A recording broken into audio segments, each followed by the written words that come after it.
국산화와 우회 수입을 통해 반도체 디스플레이 산업에 있어서 일본 의존도를 최소화하는 가운데 최근 SK그룹이 관련 소재의 국산화에 어느 정도 성과를 거두어 화제를 모으고 있습니다. SK머티리얼즈는 그동안 해외에 100% 의존해왔던 초고순도 불화수소 가스의 시제품 개발에 성공하면서 2023년까지 국산화율을 70%까지 끌어올린다는 목표를 세웠습니다. 뿐만 아니라 해외 의존도가 90%에 달하는 불화 아르곤 포토레지스트 역시 SK머티리얼즈에서 본격적으로 개발에 나서 2022년부터는 국산 제품으로 연간 5만 갤런 상당의 양산에 청신호가 켜지면서 한국의 반도체 제조사들의 보다 안정적인 소재 공급이 가능해집니다.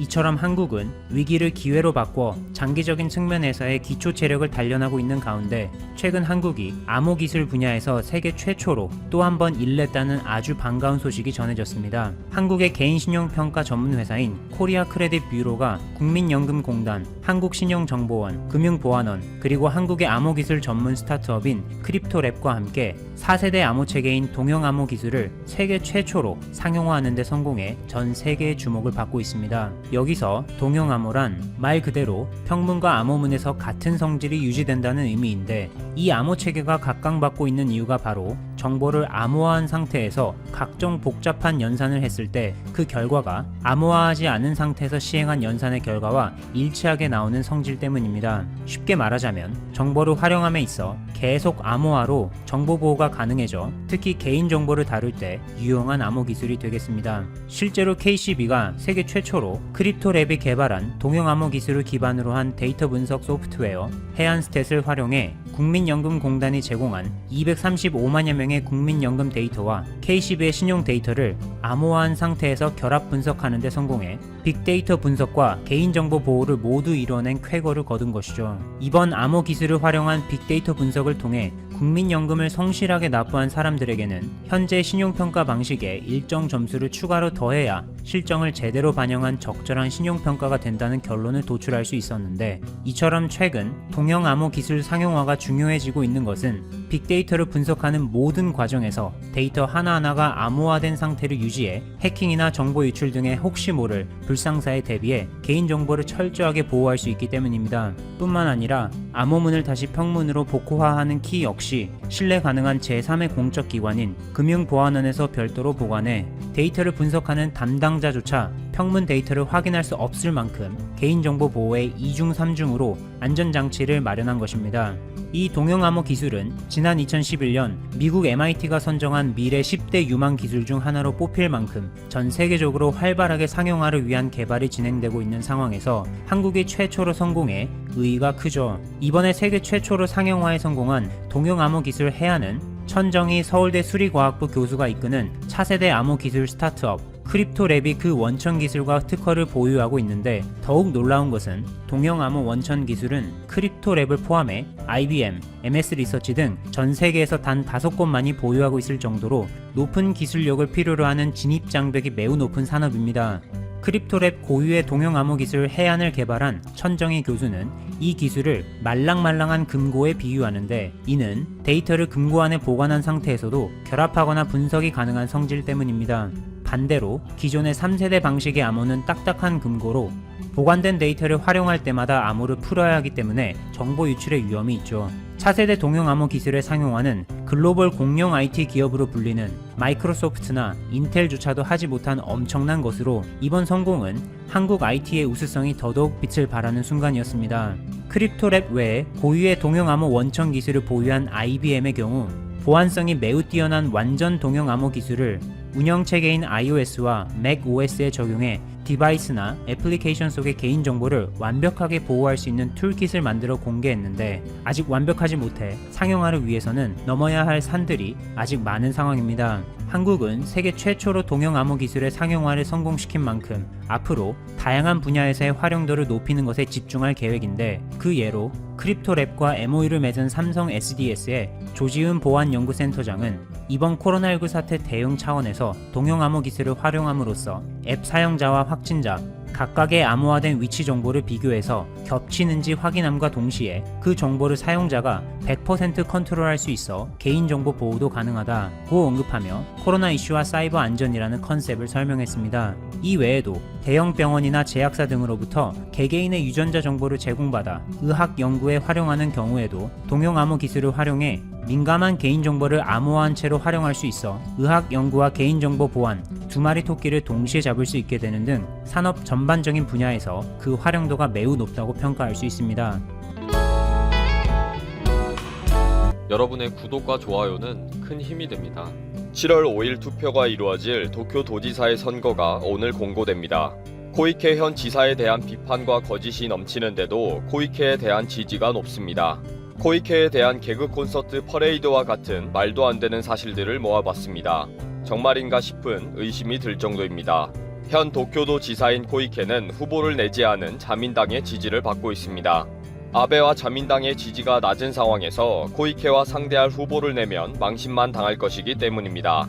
그리고 아베나 코이케나 자민당이나 원래 도끼인 객낀이기 때문에 별 차이도 없는 정치인들입니다. 코이케는 일본 우익의 핵심 조직인 일본 회의 소속이면서 아베 정권의 방위상까지 한 극우 정치인입니다. 2016년 선거 때 소속 정당인 자민당에서 탈당해서 무소속으로 당선되었고 말도 안 되는 혐한 발언으로 정치적인 이득을 취하는 극우 반한 정치인입니다. 야당 후보로 출마하는 우츠노미야 겐지 전 일본 변호사 연합회 회장은 친한 시민운동가입니다. 강제징용 피해자에게 보상해야 한다. 아베의 보복적 수출 규제를 철회해야 한다. 혐한 시위도 규제해야 한다. 위안부 문제도 적극 해결에 나서야 한다 등의 발언으로 우익들의 강력한 항의를 받기도 했습니다. 현재로는 야당의 지지를 받고 있는 우츠노미야 겐지 씨가 코이케와 1대1로 맞붙어도 당선 가능성이 희박한 상황입니다. 그런데 배우 출신 정치인인 야마모토 다로와 전 구마모토 현 부지사인 오노 다이스케와 NHK로부터 국민을 지키는 당의 다치바나 다카시까지 출마한 상황입니다. 코이케에 대한 평가는 사실 냉정하게 보는 언론과 정치평론가들에게 거의 낙제점입니다. 제대로 된 공약 이해도 하지 못했지만 오로지 극우 발언과 현실성 없는 쇼맨십으로 자리를 유지했다고 보는 것입니다. 그래도 당선을 자신하는 코이케에 대해 C19 사태를 자신의 재선에 활용하고 있다는 비난이 계속되고 있습니다. 모든 것이 생쇼라는 거죠. 최근 C19 사태에서 코이케는 비상사태다, 1단계 해제다, 다시 비상사태다, 2단계 해제다 등의 오락가락 기자회견을 많이 했습니다. 결국 언론의 스포트라이트를 받고 지도자로서의 이미지를 심어주기 위해 C19 사태를 이용했다고 비판을 받고 있습니다. 거의 매일 기자회견을 하면서 이 일에는 도쿄 경보라는 용어를 사용하면서 밤의 거리를 통제하겠다고 했는데 뜬금없는 도쿄 경보라는 용어 사용에 대한 비난이 쏟아졌습니다. 구체적인 대책은 없으면서 경고와 해제를 반복하면서 극적인 기자회견만 한다는 거죠. 11일에는 도쿄 경보를 해제하고 12일에는 3단계 휴업 완화 조치, 19일부터는 캬바레와 나이트클럽 등 유흥업소 등의 휴업 요청도 취소된다고 발표합니다. 23일부터는 우에노 동물원과 시메수족관 등 도쿄도가 관리하는 시설까지 모두 영업을 개시합니다. 일본에서는 코이케가 자신의 도지사 선거를 위해 C19 사태와 관련 없이 전혀 앞뒤도 없는 발표만 하고 있다고 비판하고 있습니다. 이렇게 쇼맨십에 대해 비판받고 있는 코이케의 머리를 아프게 하는 일은 다치바나 타카시의 동명이인 출마 전략입니다. 코이케를 떨어뜨리기 위해 코이케 유리코 이름을 가진 사람을 출마시키겠다는 것입니다. NHK로부터 국민을 지키는 당의 다치바나 다카시는 또 다른 당의 대표를 겸하고 있습니다. 다카시는 지난 4월 시즈오카현 4구 중의원 보선에서 야당 통일 후보인 다나카 켄 씨에 대항하기 위해 똑같은 이름을 사용하고 있는 다나카 켄을 찾아서 후보 등록을 시켰습니다. 결국 선거관리위원회는 가두 연설과 투표지에 나이를 적어서 활동하도록 했습니다. 야당 통일 후보인 다나카 켄 42세라고 홍보하고 유세해야 했습니다. 만약에 이번에도 다치바나 다카시가 코이케 유리코 이름을 가진 사람을 도쿄 도지사 선거에 출마를 시킨다면 코이케 지사는 선관위의 결정대로 코이케 유리코 67세라고 유세해야 한다는 것입니다. 그나마 미인 여성이라는 이미지로 화려한 복장을 내세우고 지지자들이 미모의 사진들을 퍼나르고 있는데 나이를 공개하고 스스로 고함치고 유세해야 하고 투표지에 기재해야 한다는 것은 큰 부담인 것입니다. 짜증이 날만하다고 생각이 듭니다. 또 코이케를 괴롭히고 있는 것은 계속 커지고 있는 카이로 대학 학력 위조 의혹입니다. 코이케의 학력 위조 의혹은 가라앉지 않고 있는데 전 도쿄 도지사인 마스조의 요이치까지 나서서 코이케와의 대화를 폭로했습니다. 졸업장 공개가 학력 위조 의혹을 덮지 못한다. 코이케는 예전에는 동양학과를 나왔다고 했다. 1971년 카이로 대학에 들어가서 1년 만에 동양학과를 수료했다고 했다. 수석도 동양학과 학생이 자기 혼자뿐이어서 그렇게 되었다고 했다. 나는 오랜 교류가 있던 코이케에게 철저히 속았다. 모든 것이 다 거짓말이었다. 라고 기자회견을 한 것입니다. 이런 거짓말쟁이인 코이케가 C19 사태를 최대한 활용한 정치쇼를 하면서 이번 도쿄 도지사 선거에서 또 당선되게 생겼다고 비난하고 있습니다. 1971년에 이집트 카이로에 있는 신설대학교에 왜 왔다 갔다 했는지도 의문이고 사회학과인지와 동양학과인지 등도 의문인 것입니다. 더 가관은 학과의 학생이 혼자여서 수석 졸업했다는 코이케의 변명입니다. 그렇기 때문에 일본 언론에서는 카이로 대학 수석 졸업이라는 학력 위조는 당선 무효가 될 수 있는 엄청난 범죄라고 지적하고 있습니다. 이집트와 카이로 대학의 정치적 성명으로 증명이 되어주기는 했지만 이 역시 공범으로 의심받고 있는 상황입니다. 코이케는 15일에도 카이로 대학 졸업장과 졸업증명서와 공부한 책들을 들고 나와서 공개했습니다. 이집트의 카이로 대학이 8일 학장 명예 성인으로 코이케는 1976년 카이로대 문학부 사회학과를 졸업했다는 것을 증명한다고 밝혔지만 정치적인 이유와 관계 때문이라고 보고 있습니다. 일본에서는 카이로 대학이 세계 대학 순위 668위에 랭크되어 있다고는 하지만 이집트와 카이로 대학의 학교 정보와 수준은 완전 베일에 가려져 있다고 지적합니다.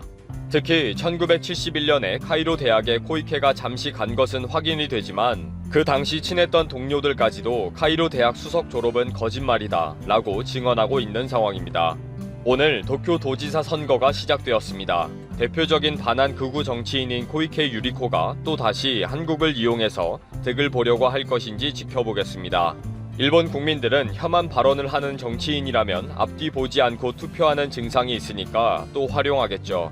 개그 콘서트를 또 한편 보게 될 것 같습니다.